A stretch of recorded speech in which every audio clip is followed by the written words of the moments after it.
या ब्रोकोलीपासून असा पदार्थ बनवूया ना की कोणाला समजणारच नाही की हा पदार्थ ब्रोकोलीपासून बनला आहे.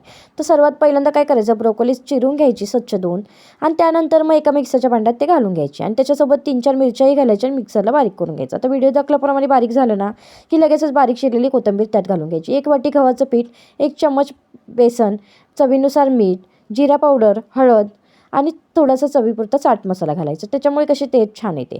आता इथे ना थोडंसंच पाणी ओतायचं आवश्यक असेल तर आणि छान असं पीठ मळून घ्यायचं. आता मळून झालेला पिठाचा गोळा 10-15 मिनटं रेस्ट करायसाठी ठेवायचा आणि त्यानंतर मग आपण जशी चपाती लाटतो ना त्याप्रमाणे चपाती लाटून घ्यायची. आणि तुम्हाला पाहिजे तर आकार वेगवेगळाही देऊ शकतो, पण मी ते गोल अशी चपाती साधी सिंपल असं बनवलेलं आहे. तर हा तयार झाला आपला ब्रोकोलीचा पराठा. लगेचच तव्याला तेल लावायचं, त्याच्यावरती तो सोडून घ्यायचं. तेल, तूप, बटर काही लावून हा पराठा भाजून घ्यायचा.